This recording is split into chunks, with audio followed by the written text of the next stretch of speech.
যেখানে আমরা সাধারণভাবে আপেল খাই সেখানে চীনের মানুষ আপেল খায় এক ভিন্ন পদ্ধতিতে। প্রথমে তারা আপেলগুলোকে ভালো করে ধুয়ে নেয়, তারপর সেগুলো গোল গোল করে কাটে। এরপর কাটা টুকরোগুলো একটি কড়াইতে দিয়ে সেদ্ধ করা হয়। সেদ্ধ হয়ে গেলে টুকরোগুলো উঠিয়ে রোদে শুকাতে দেওয়া হয়। শুকানোর পরে এটা অনেকটা চিপসের মতো হয়ে যায়, যেটা তারা নাস্তা হিসেবে খায়। চীনের বিভিন্ন প্রদেশে এখন ঘরে ঘরে বা ছোট কারখানায় আপেল প্রক্রিয়াজাত করে চিপস তৈরি করা হচ্ছে। প্রথমে তারা আপেলগুলো ভালোভাবে ধুয়ে নেয় যাতে বাইরের ধুলো ও কীটনাশকের কোনো চিহ্ন না থাকে। এরপর ফলগুলোকে সমান আকারে গোল করে কেটে নেওয়া হয়।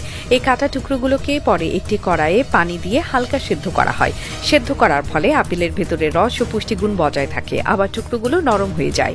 এরপর আপেলের টুকরোগুলোকে সূর্যের আলোয় শুকিয়ে নেওয়া হয়। কয়েক ঘন্টা শুকানোর পর এগুলো শক্ত হয়ে যায় এবং অনেকটা চিপসের মতো খাস্তা আকার ধারণ করে। কেউ কেউ আবার আধুনিক মেশিন ব্যবহার করে এই শুকানোর প্রক্রিয়াকে আরও দ্রুত করেন। সবশেষে এগুলোকে প্যাকেটজাত করে বাজারে বিক্রি করা হয়।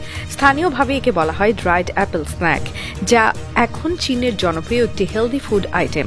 বিশেষজ্ঞদের মতে আপেল এভাবে শুকিয়ে খেলে এর ভিটামিন, অ্যান্টিঅক্সিডেন্ট ও ফাইবারের পরিমাণ কমে না, বরং এতে সংরক্ষণ ক্ষমতা বেড়ে যায় এবং এটি দীর্ঘদিন নষ্ট হয় না।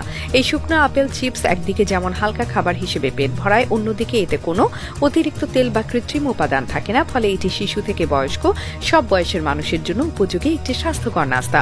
চীনের এই প্রথা আসলে তাদের খাদ্য সংস্কৃতির একটি পুরনো অংশ।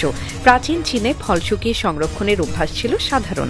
তখন শীতকালীন সময়ে খাবারের অভাব মোকাবেলায় মানুষ ফল ও সবজি শুকিয়ে রাখত, যা দীর্ঘদিন পর্যন্ত সংরক্ষণ করা যেত। আধুনিক যুগে সেই ঐতিহ্য এখন নতুন রূপে ফিরে এসেছে। প্রাকৃতিক ও স্বাস্থ্যসম্মত নাস্তায় পরিণত হয়েছে শুকনো ফলের পণ্য।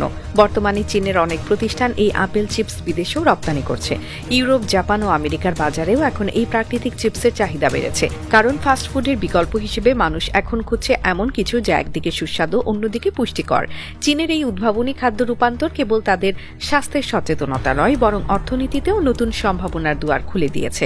এক সাধারণ আপেলকে তারা যেভাবে মূল্যায়ন ও টেকসই পণ্যে পরিণত করেছে তা নিঃসন্দেহে এক প্রশংসনীয় উদাহরণ, যা অন্য দেশগুলোকেও প্রাকৃতিক খাদ্য সংরক্ষণে নতুনভাবে ভাবতে উৎসাহিত করছে।